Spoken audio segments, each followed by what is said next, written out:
मैं एक मजदूर हूं।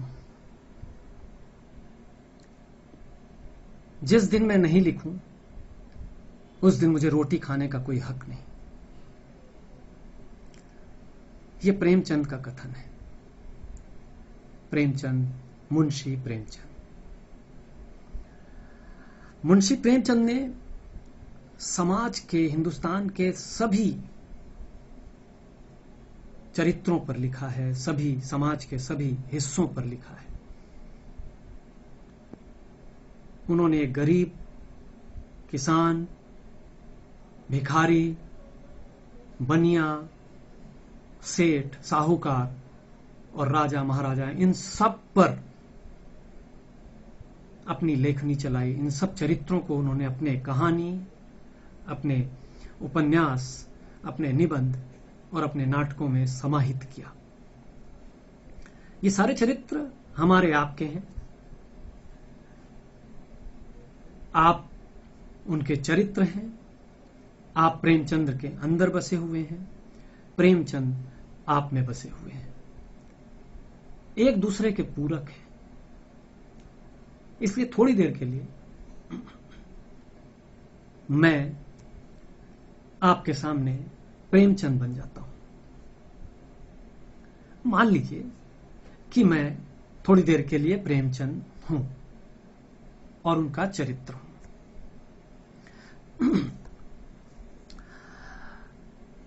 31 जुलाई 1880 को मेरा जन्म हुआ।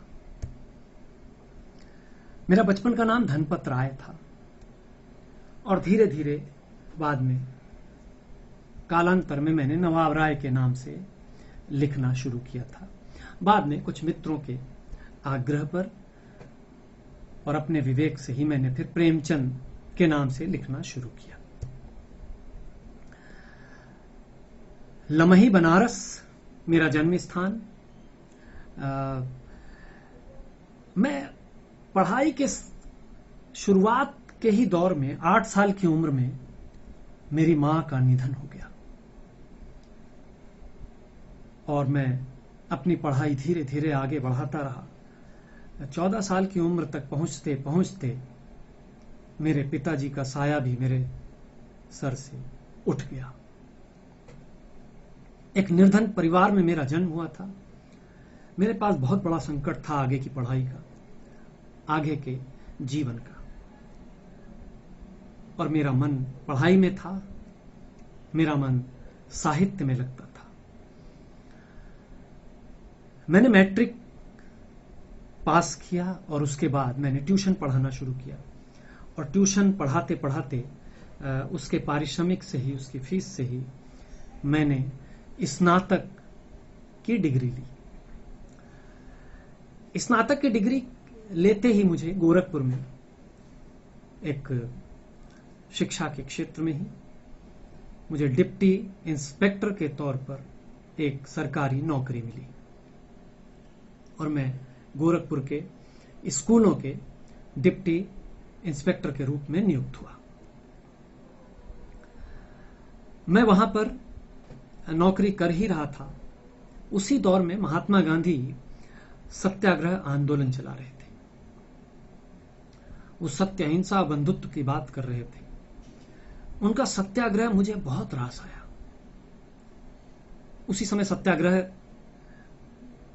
उस आग्रह पर गांधी जी ने कहा कि सरकारी नौकरियां अगर त्याग दी जाएं तो अंग्रेजी सरकार हिल जाएगी, उन पर बहुत असर पड़ेगा और वो जो भी कुरीतियां थी उनकी, जो भी अत्याचार था देशज लोगों पर, हमारे हिंदुस्तानियों पर, उस पर वो एक दबाव बनेगा, एक प्रभाव पड़ेगा। उनके उस आग्रह पर मैंने उस डिप्टी इंस्पेक्टर की नौकरी गोरखपुर से छोड़ दी और मैं पुनः वापस काशी आ गया, बनारस। और वहां आकर के मैंने एक मारवाड़ी स्कूल में एक शिक्षक के तौर पर काम शुरू किया और कुछ दिन के बाद में धीरे धीरे फिर मैंने काशी विद्यापीठ में शिक्षक के रूप में काम किया, अध्यापन करता रहा। फिर मैंने एक प्रेस खोला और पत्र पत्रिकाओं का लेखन और प्रकाशन लगातार चलता रहा। उसी दौर में मुंबई से मेरे पास एक नौकरी का एक ऑफर आया। वो नौकरी फिल्म कंपनी में थी। फिल्म कंपनी के लिए लिखना था, फिल्में लिखनी थी, गीत लिखने थे। उसके लिए उन्होंने 8,000 सालाना मुझे तनख्वाह देने की एक नियुक्ति के लिए आग्रह किया और मैं आ गया और मैं वो कर रहा था, लेकिन मुझे बहुत रास नहीं आ रहा था और फिर मैं वो भी छोड़कर फिर से वापस काशी की ओर लौटा और मैंने कहानियां, उपन्यास और निबंध वगैरह पर पूरा ध्यान केंद्रित किया। मैंने 300 से ज्यादा कहानियां लिखी। उसमें मंत्र, बड़े भाई साहब और तमाम बूढ़ी काकी वगैरह वगैरह सब कहानियां, बहुत सारी कहानियां लिखी। मेरी एक अंतिम कहानी कफन है। उपन्यास मैंने लिखे, गोदान, प्रेमाश्रम, निर्मला, रंगभूमि, ऐसे 1 दर्जन से ज्यादा उपन्यास भी मैंने लिखे। उपन्यास के उस दौर में शरद चंद्र चट्टोपाध्याय ने मुझे उपन्यास सम्राट कहा और बाद में मेरे बेटे अमृत राय ने मुझे कलम का सिपाही कहा। मैंने कहानी, उपन्यास, निबंध और 3 नाटक लिखे।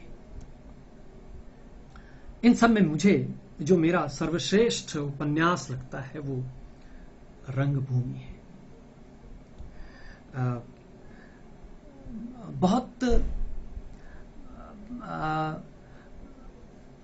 बाद में अज्ञेय जी ने मुझे मेरे इस साहित्य में रंगभूमि को सर्वश्रेष्ठ उपन्यास कहा था और सचमुच रंगभूमि मुझे मेरे दिल के करीब लगता है, क्योंकि मैं उस गांधी की विचारधारा से जुड़ा हुआ था जिस गांधी जी के रूप में मैंने उसके मूल नायक, मूल महानायक को चित्रित किया, उसमें लिखा। ये महानायक सूरदास जो अंधा है, भिखारी है, वो दरअसल चरित्र नहीं है। वो एक ऐसा महानायक है जो अंग्रेजी शासन और अंग्रेजी इस प्रताड़ना, अंग्रेजी कुव्यवस्था और उनकी जितनी भी बुरी व्यवस्थाएं थी, उनके खिलाफ ये खड़ा हो रहा था। एक ऐसा अंधा जो नई दृष्टि दे रहा था। मैं उस चरित्र को जीता रहा और मैंने उस उपन्यास को लिखा।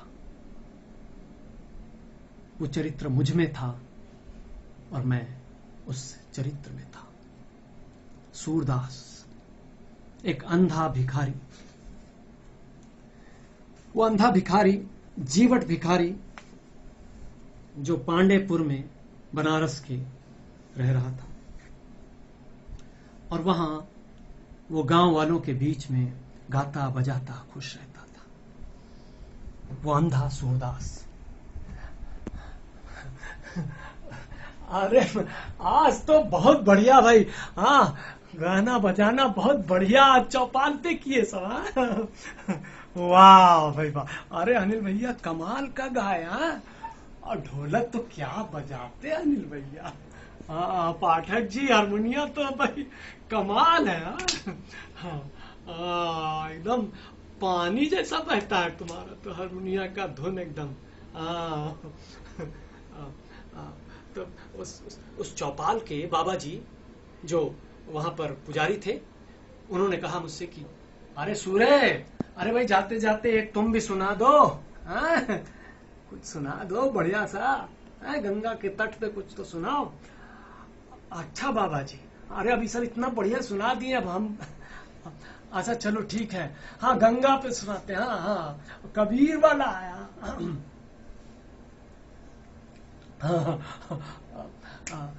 जैसा भला बुरा बनेगा वैसा गा देंगे भैया। हाँ, हमको तो सुर ताल आता नहीं है। हाँ, गंगा पतितन को आधार, यह कलिकाल कठिन सागर सो, तुम ही लगावत पार,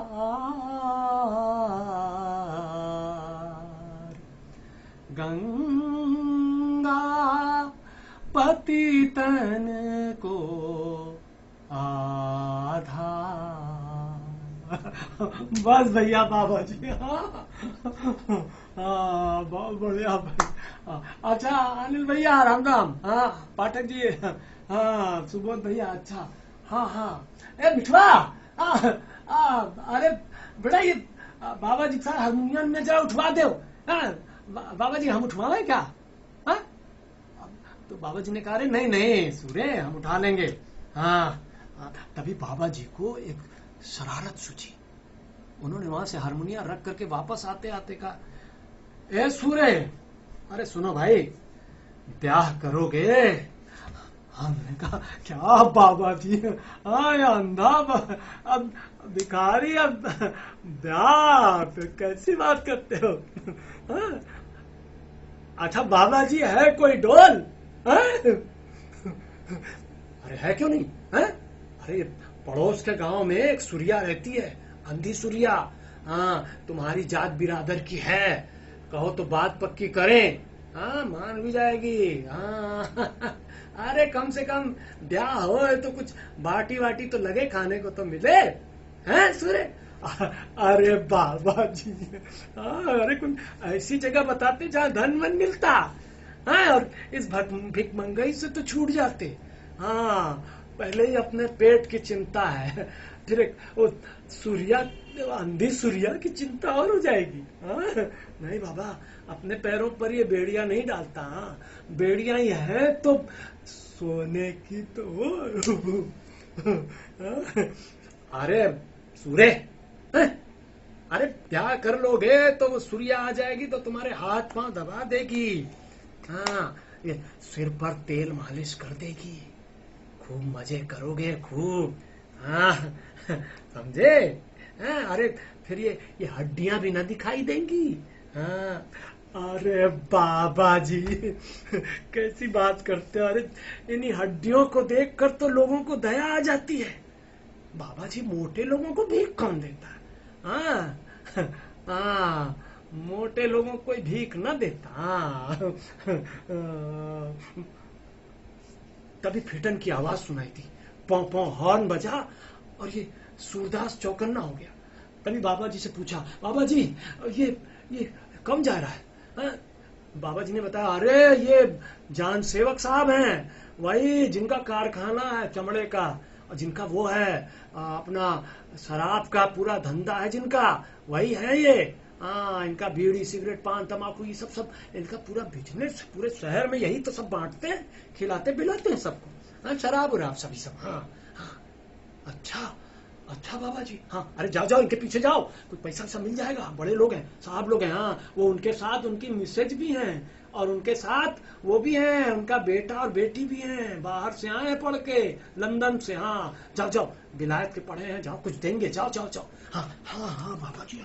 हाँ सूर्य भागता 2-3 मील तक दौड़ता रहा, और दौड़ते वो भीख मांगता हुआ, दाता 2-4 पैसे दे दीजिए दाता, आपका कल्याण मनाऊंगा हुजूर, कल्याण मनाऊंगा हुजूर। तब तक जॉन सेवक, प्रभु सेवक और उनकी बेटी सोफिया और उनके मिसेस जॉन सेवक, चारों लोग वहां पर आए और आकर के उन्होंने आवाज दी अपने मुंशी को। मुंशी वहां उनके चमड़े के कारखाने में, वहां पर मुंशी था ताहिर अली को उन्होंने आवाज दी, अरे ताहिर अली, मुंशी जी बाहर आइए। मुंशी जी बाहर आए। जी हुजूर, जी बताएं हुजूर। हाँ अरे वो सुना तुम्हारा चमड़े का ये व्यापार जो धंधा कर रहे हो अभी हमारा, इसमें क्या स्थिति है अभी, धंधा कैसा चल रहा है? हुजूर अभी तो बहुत अच्छा तो नहीं चल रहा जैसा चलना चाहिए, लेकिन हाँ थोड़ा धीरे धीरे कुछ। अरे टपराओ, लगता है तुम ध्यान नहीं देते हो। जाओ थोड़ा घुमा फिरा करो, जाकर के दूसरे गांव में जाया करो, वहां जाकर के इस धंधे को बढ़ाओ। तुम्हें किस लिए रखा गया है? तुम्हें किस बात का पैसा दिया जाता है? धंधा तुम्हारा काम है इसको बढ़ाना। अच्छा सुनो, ये यहां पर मैं सोच रहा हूं कि एक ताड़ी और दारू की दुकान खुलवा दूं अपने चमड़े के कारखाने के अगल बगल में, बीड़ी पान सिगरेट। तो दूसरे गांव के लोग भी सब वो छोटी जात वाले सब आएंगे और आकर के यहाँ दारू पियेंगे, खाएंगे पियेंगे, तो फिर उनसे मेल जोल बढ़ाने का मौका मिलेगा। और फिर अपना ये चमड़े का धंधा, जो चमड़ा उमड़ा वो सब निकालते हैं, वो हमें दिया करेंगे, हमें देंगे तो हमारा धंधा बढ़ेगा। है तो बिजनेस करना भी नहीं आता है, थोड़ा बिजनेस को बढ़ाओ। अच्छा हाँ, ये मेरा बेटा है, ये प्रभु सेवक, बाहर से पढ़ के आया विलायत से, अमेरिका से, और ये अभी इसी कंपनी के ही पढ़ाई करके पूरा करके आया, अब ये सब पूरा व्यापार करेगा। प्रभु सेवक, ये जो सामने जमीन देख रहे हो, इसके बारे में मैं कह रहा था। ये जमीन हमें अगर मिल जाए तो हम ये टोला भी पूरा अपने कब्जे में ले लेंगे। इनको थोड़ा, इनको कुछ भी ऐसे पैसा फेंकेंगे, ये सब कर लेते हैं। अरे मुंशी जी, ताहिर मियाँ, ये सामने की जमीन किसकी है? ये वाला सामने एकदम रोड पर जो।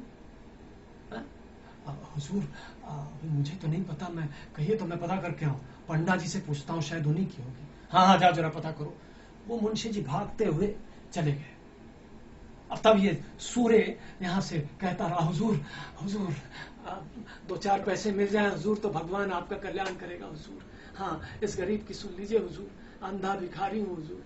हाँ जी हुजूर। तभी मिसेस जॉन सेवक गुस्से से तमतमाई हुई आई। क्या तब से पीछे लगा हुआ है, चिल्ला चिल्ला करके आफत कर रखी है, अरे अंधा भिखारी कहीं का, भाग यहाँ से। कुछ काम धंधा नहीं कर सकता क्या? हाथ पैर तेरे अच्छे हैं, काम धाम कर, चल। भीख मांगने चले आते हैं सब, जिसको देखो सब भीख का धंधा मचा रखा है, भाग जा यहाँ से। लेकिन उनकी बेटी सोफिया को लगा कि नहीं, इतनी 2-3 मील से दौड़ा चला आ रहा है। उसने अपने भाई से कहा, प्रभु ये तुम्हारे पास कुछ पैसे हैं क्या? जरा दे दो, ये 2-3 मील से भागता हुआ चला आ रहा है, प्लीज दे दो ना, देखो तो देखो देखो। तो उसने अपनी जेब वेब टटोली प्रभु सेवक ने और कहा, sorry, have no change Sophie. और फिर उसके बाद सूरदास से उसने, सोफी ने कहा कि अंधे बाबा, क्या नाम है आपका? सूरदास है, सूर्य कहते हैं हमें। अच्छा हाँ सूर्य, देखो इस बार तो पैसा नहीं है, लेकिन अगली बार जब मैं आऊंगी तो जरूर तुम्हें पैसा दूंगी, हैं? अच्छा हाँ। सूर्य जाने को उठता है, तभी उधर से मुंशी दौड़ते हुए आते हैं और आकर के बताते हैं, हुजूर हुजूर वो ये सामने वाली जमीन जो है वो पंडा जी की नहीं है, ये जमीन तो इसी की है, सूर्य की, अंधे की, सूर्य की है। क्या? जॉन साहब और मिसेस जॉन सेवक दोनों में नजरें मिलती है। दोनों मुंशी से पूछते हैं, क्या ये सच है, इस अंधे की है? वो कहता है, हाँ हुजूर इसी की है। ओहो, हमने तो इसे झड़क दिया, इसे भगा दिया था, अब इससे कैसे बात करेंगे? तभी वो दोनों इशारों में बात करते हैं और जॉन सेवक पलटते हैं, पूरा हाव भाव बदलते हैं और आकर के उससे भाई सूरदास, नमस्ते भाई, तुम तो बड़े ज्ञानी पुरुष हो। तुम्हारा जो बड़े दार्शनिक हो, तुम्हारा दर्शन, तुम्हारी फिलॉसफी कमाल है भाई। तुम्हारी सोच, तुम्हारी बातचीत में कितना ज्ञान भरा पड़ा है। सूरदास, ये जमीन तुम्हारी है?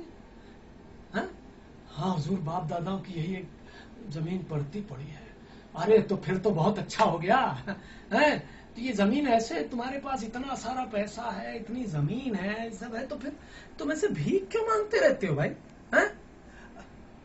हुजूर क्या करें, अंधा हूं हुजूर, कोई काम कैसे कर सकता हूँ, इसीलिए भगवान की यही मर्जी है हुजूर, अब क्या कर सकता हूँ। मैंने चिंता मत करो, अब मेरी तुम्हारे साथ भेंट हो गई है, हैं?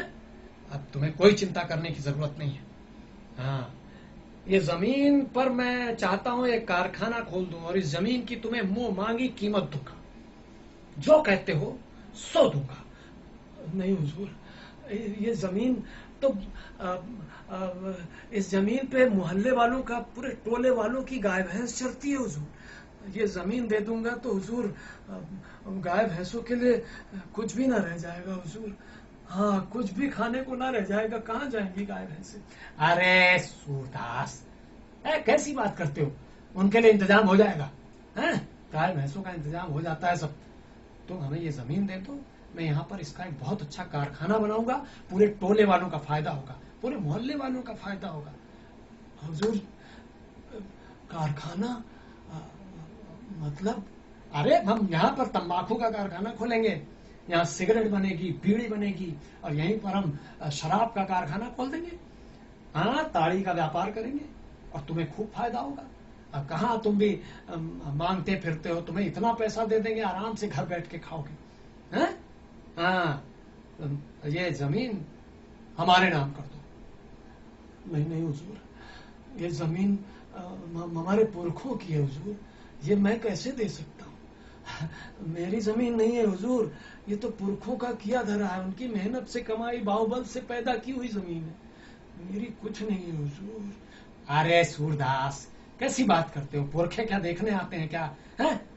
ये जमीन तो मुझे दो, जो कहोगे 100 पैसा दूंगा। नहीं हुजूर, जब तक मोहल्ले वालों से पूछ ना लूं, मैं अपने से ये वादा नहीं कर सकता हुजूर। हाँ हाँ ठीक है, मोहल्ले वालों से पूछ लो, हाँ, लेकिन तुम्हें ये सौदा करना ही पड़ेगा मुझसे, और जो पैसा चाहोगे वो दूंगा, समझे?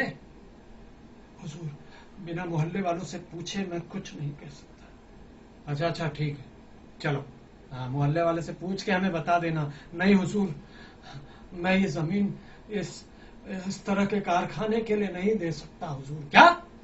हाँ हुजूर, मैं इस कारखाने के लिए ये जमीन बिल्कुल ना दे पाऊंगा, चाहे कुछ भी हो जाए। मैं अपने गाय भैंस और इनके लिए वो चरी के लिए छोड़ रखी है, और उसमें तुम्हें मिलता क्या है? कुछ नहीं हुजूर, कुछ नहीं मिलता, लेकिन हमें कुछ ना चाहिए हुजूर। ये गाय भैंस के लिए परती छोड़ रखी है, हमें कुछ ना चाहिए हुजूर, इसमें से पैसा मैं ये जमीन ना दे पाऊंगा हुजूर, बिल्कुल ना दे पाऊंगा। तब तक मिसेस जॉन से वह गुस्से से पलट करके आई। अच्छा, ये फूटी कौड़ी का आदमी, और देखो कैसे घमंड, देखो इसका, इस जमीन पर, पड़ती जमीन पर, जिसका कोई मोल नहीं है, 2 कौड़ी की जमीन, इस पर कैसे घमंड दिखाता है, ऐसा देखो कैसी बात करता है। चलो चलो, हाँ हाँ चलो चलो, जमीन तो हड़प लेंगे, राजा साहब से बात करते हैं, राजा साहब यहाँ के चेयरमैन हैं, उनके हाथ में ही सब जमीन होती है। चलो चलो चलो करके वो सब चले जाते हैं। सूरदास सन्न रह जाता है। जिस दिशा में ये फिटन की आवाज गई थी, उस दिशा की ओर बढ़ने लगता है, लेकिन फिर वो वहां से लौट करके आते हैं, गाड़ी से उतर करके। वो शायद उन दोनों में कुछ बातें होती है, इशारा होता है, दोनों आते हैं, जॉन से वो पास पहुंचते हैं, कहते हैं सूरदास ये लो 5 रुपए, हाँ ये 5 रुपए रख लो। मैंने कहा नहीं हुजूर, मैं ये रुपए ना लूंगा। अरे रुपए रख लो। मिसेस जॉन सेवक उसके कान में कहती है दे दो, बाद में वरना इसको पटाना मुश्किल हो जाएगा, बहुत जिद्दी आदमी है, इसको कुछ पैसे दे के लालच दो। हाँ हाँ ठीक कहती। जॉन सेवक आते हैं, उससे कहते हैं, गले में हाथ डाल देते हैं, कहते हैं देखो सूरदास, तुम्हें मैं मुंह मांगा पैसा दूंगा, चिंता मत करो, ये तुम 5 रुपए रख लो। मैंने तो तुम्हें एक मामूली भिखारी समझ लिया था। सूरदास सन्न रह जाता है। नहीं साहब, मैं ये रुपए ना लूंगा हुजूर, भगवान के नाम पर 2-4 पैसे दे दीजिए, आपका कल्याण मनाऊंगा, और तो किसी नाते से ये रुपए ना लूंगा। अरे सूरे, अरे इसे धर्म का नाम समझो, धर्म के नाम पे रख लो, रखो 5 रुपए, लो धर्म के नाम पे रखो। ना हुजूर, मैं अब ये धर्म ना रहा हुजूर, धर्म में तो आपका स्वार्थ मिल गया है हुजूर, स्वार्थ मिल गया हुजूर, अब मैं रुपए बिल्कुल ना लूंगा। हाँ, चाहे कुछ भी कहे आप, मैं न लूंगा रुपए। मिसेस सेवक आग बबूला हुई जा रही थी। वो तमतमाई हुई आई और वो एकदम मारने को जैसे हुई, और फिर गुस्से से उसने कहा चलो देख लेंगे इसको, अंधे भिखारी को, इसकी जमीन तो ऐसे हड़पेंगे हम, इसने समझ क्या रखा है, मूर्ख कहीं का, पागल। हाँ, किसी को उठाओ, उसको पैसे दो, उसका जीवन अच्छा करो, तो ये हाल होता है। इसीलिए जो जहां नरक में है वहीं रहेगा, गू के कीड़े की तरह रहेगा। करते हुए तमतमाते हुए वो चली जाती है। सूरदास अवाक सा देखता रह जाता है।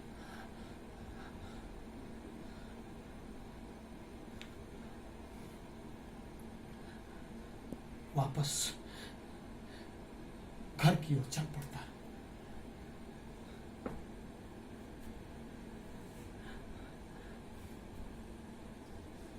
वापस अपनी कुटिया में पहुंचता है। उसको याद आता है कि अपने भतीजे, जो उसके भाई का बेटा है, जो ताउन में मर गया था, उसके लिए वो रोटी बनाता है।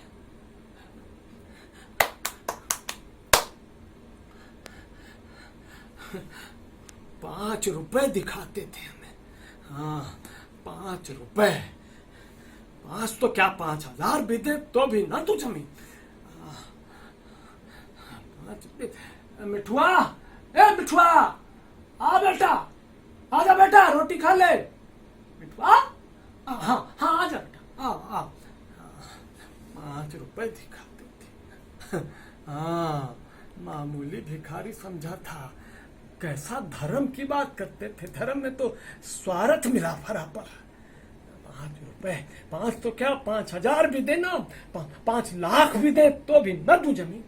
हाँ, इनके कारखाने के चक्कर में हमारी गौवे भैंसे बेचारी भूखी पड़ी रहे।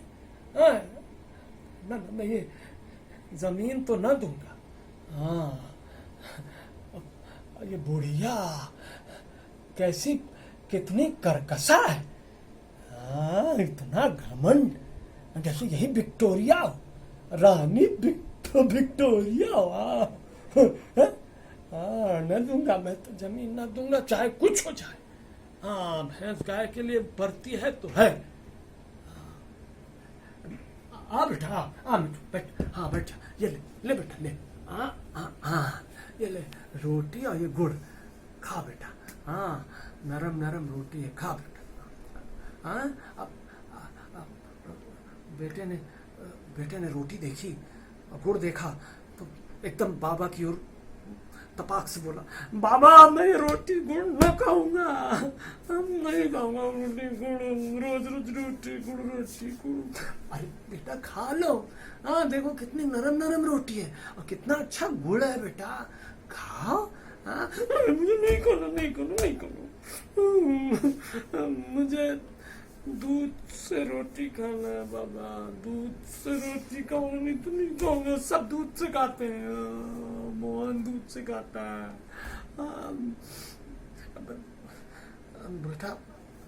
बेटा अभी खा लो, सुबह को ले आऊंगा दूध। है, अब इतनी रात गए क्या मिलेगा कहीं भी। हाँ, खा लो बेटा। अच्छा लाओ, मैं अपने हाथ से खिला देता हूँ। हाँ, हाथ से नहीं खाऊंगा, मैंने कहा नहीं खाऊंगा। जब मैं दूध से खाऊंगा, बस नहीं खाऊंगा।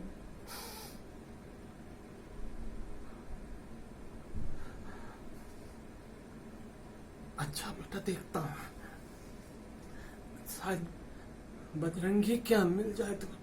हाँ, मैं लाता हूँ बेटा। हाँ, सोना नहीं है। हाँ, लाता हूँ बेटा। हाँ। और सूरदास जाता है, बजरंगी से दूध मांगता है। बजरंगी की पत्नी जमुनी छोटा सा एक कुलिया में दूध दे देती है।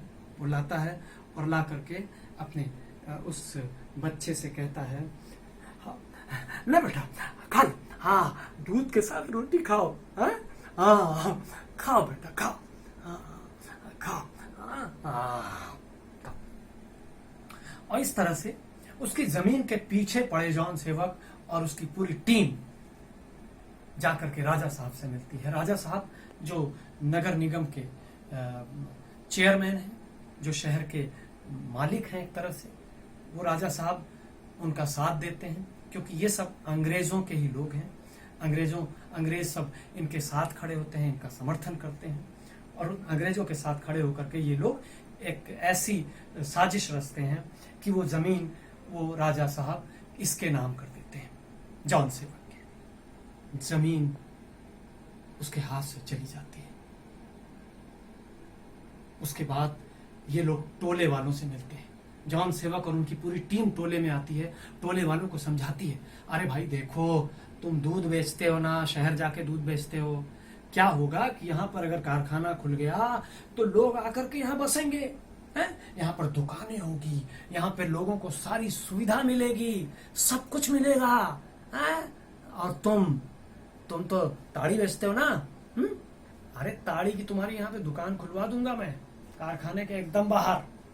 पूरा यहाँ पे हजारों लोग होंगे जो नौकरी करने आएंगे, और जो आसपास के गांव के लोग हैं सब तुम्हारे यहाँ आकर के ताड़ी पियेंगे। कितना फायदा होगा सोचो, हैं? अभी तुम कैसे छिप छिप के ताड़ी बेचते हो ना, चोरी छुपे, तुम्हारे पास लाइसेंस भी नहीं है, लाइसेंस दिलवा दूंगा मैं दिलवाऊंगा मैं। और तुम दूध बेचते हो शहर जाके, अरे यहाँ दुकान खुल जाएगी, अपने दूध की मलाई बनाओगे, घी बनाओगे, दही बनाओगे, सब बेचोगे, क्योंकि बाजार हो जाएगा, सब खरीदेंगे, घर पर ही सब कुछ। और जो कमाते हो अभी 2 पैसा, उस समय 10 पैसा कमाओगे, इतना गुना, कई गुना ज्यादा कमाओगे। हाँ, और तुम खोमचा लगाते हो, हैं? खोमचे में कितना बिक जाता है गांव में, कितने लोग हैं जो खरीदते हैं तुमसे लेमन जूस और ये सब। अरे ढंग से तुम्हारा सामान बिकेगा, है? अभी 1-2 पैसा कमाते होगे, तब 10-10, 15-15 पैसा कमाओगे। सबका यही हाल, पान पनेड़ी, भाई तुम्हारे भी पान का धंधा बढ़ जाएगा। पान खाने वाले लोग होंगे, जो शराब पिएगा, जो ताड़ी पिएगा तो पान जरूर खाएगा। इस तरह से तुम लोग का धंधा बढ़ जाएगा। मैं तो कहता हूं तुम लोग जमीन के साथ साथ हमें ये पूरा टोला दे दो, हम तुम्हें घर बना के देंगे, सबको घर भी मिल जाएगा, सबको नौकरी भी मिल जाएगी उस कंपनी में, सब नौकरी करोगे। तुम लोग को एक क्वार्टर बना के दे दूंगा कंपनी के ही पीछे की तरफ, ये टोला हमें दे दो, क्यों, क्या कहते हो? सब ने राय रखी और सब उसकी बात से सहमत हो गए। सूरदास ने बहुत लोगों को समझाया कि भाई ये गलत है, ये शराब का धंधा खुलेगा, यहाँ पर इस तरह का व्यापार आएगा, बीड़ी सिगरेट पान तमाकू का प्रचार होगा, हम सब बच्चे परिवार घर औरतें बीबी सब जितने भी हैं सब इस नशे और इस तरह के कारोबार में उलझ कर फंस कर रह जाएंगे। ये हमें बर्बाद करने आ रहे हैं, ये उद्योग लगाने नहीं है, हम सबका जीवन खत्म करने आ रहे हैं, इसलिए हमें इनसे सावधान रहना पड़ेगा। लेकिन सूर्य की बात किसी ने ना मानी, सब अपना लाभ देखते रहे, और अंत में सूरदास पब्लिक के सामने जाकर चिल्लाता रहा, चर्च के सामने जाकर चिल्लाता रहा, गाता रहा, उनके विरोध में खड़ा रहा अकेला। ये जग अंधा मैं क्या ही समझाऊं, ये जग अंधा मैं क्या ही समझाऊं, एक दुई हो उन्हें समझाऊं, अरे एक दुई हो उन्हें समझाऊं, सब ही भुलाना पेट के धंधा, ये जग अंधा मैं क्या ही समझाऊं। अरे क्यों रन से तू मुंह मोड़े रे, निज मर्यादा छोड़े, अरे क्यों दुख से नाता जोड़े रे, धर्म नीति को तोड़े, रंग भूमि में आया तू दिखलाने अपनी काया, रंग भूमि में आया तू क्यों लखता दूजे का कंधा, ये जग अंधा मैं क्या समझाऊं। दुहाई है, सबसे दुहाई है, सब मेरी बात मान लो, ये सब हम लोग को चौपट करने आ गए हैं, ये अपने धंधे अपने फायदे के लिए हम सब का सत्यानाश कर देंगे।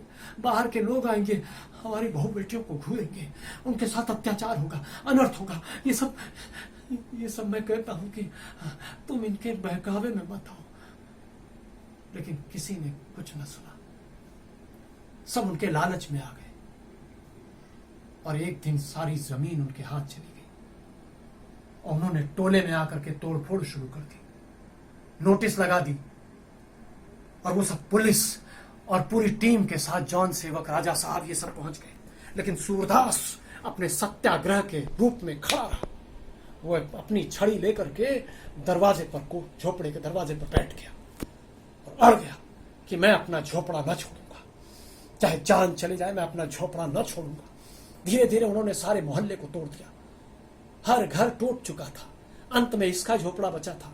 पुलिस वाले आए, उन्होंने कहा सूरदास अपने घर से बाहर निकलो, ये झोपड़ा तोड़ दिया जाएगा, बाहर निकलो।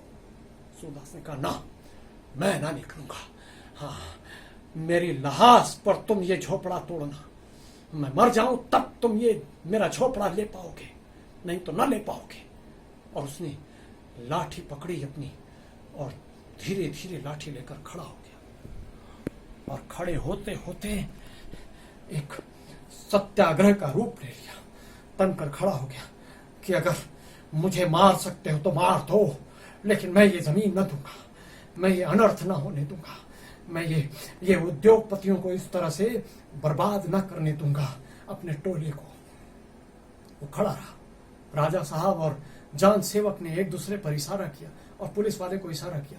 पुलिस वाले ने फिर से आवाज दी, लाउड स्पीकर पर चिल्लाया, सूरदास हट जाओ, ये आखिरी बार कह रहा हूं, हट जाओ नहीं तो गोली चला दी जाएगी। सूरदास ना हटा। फिर से उसने चेतावनी दी, सूरदास हट जाओ, अंतिम बार कह रहा हूं। लेकिन सूरदास ना हटा, अड़िग रहा, एक जगह टिका रहा। और तभी वहां से सिपाही ने उनके कहने पर राजा साहब और जॉन साहब के इशारा मिलते ही उसने गोली चला दी और उसके सीने में सूरदास के लगी।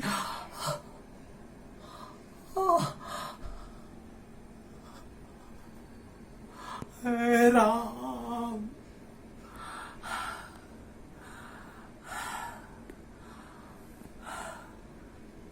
जॉन साहब भागते हुए आए। उन्होंने अपने जांघों पर उसका सर रख दिया और दुखी सा भाव बनाते हुए सूरदास से कहा, सूरदास मुझे माफ करना, मैंने ये नहीं चाहा था, ये पुलिस वाला गोली चलाएगा ये मैंने नहीं सोचा था, ये तो अनर्थ हो गया, ये मैंने बिल्कुल नहीं सोचा था सूरदास। हाँ सूरदास मुस्कुराने लगा। भूल जाओ साहब, हमसे और तुमसे दुश्मनी क्या थी? हम तुम दोनों तो आमने सामने की पालियों में खेले, तुमने भरसक जोर लगाया, हमने भी भरसक जोर लगाया, पर बाजी तुम्हारे हाथ रही, हमसे खेलते ना बना। तुम तो मजे हुए खिलाड़ी हो साहब। तुम औरों को मिलाकर खेलते हो।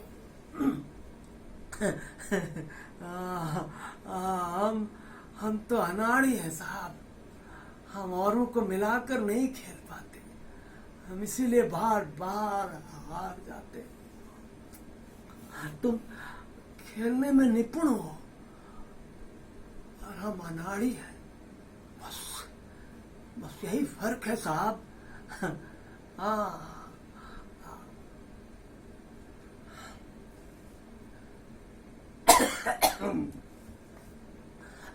नहीं साहब, ये ताली क्यों बजाते हो? ताली बजाना तो ये अच्छे खिलाड़ी का काम नहीं है। ये जीतने वाले का धर्म नहीं है कि वो हारने वाले पर ताली बजाए। जीतने वाले का तो धर्म है कि वो हारने वाले की पीठ ठोके। ऐसे पीठ ठोके। हम हार गए तो क्या हुआ? हार कर तुम्हीं से तो खेलना सीखेंगे और एक ना एक दिन जीतेंगे, जरूर जीतेंगे।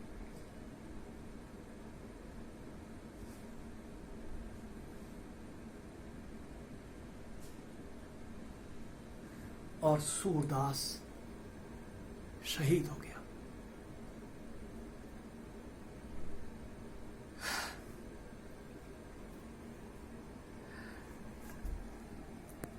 प्रेमचंद का ये महान चरित्र, महानायक, अपने गांधीवादी इस सत्याग्रह के कारण मारा गया।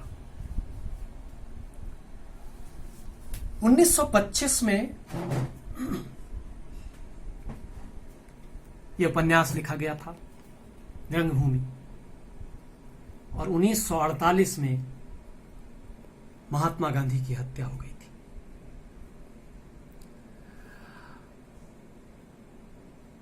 यह दूरदृष्टा थी प्रेमचंद की।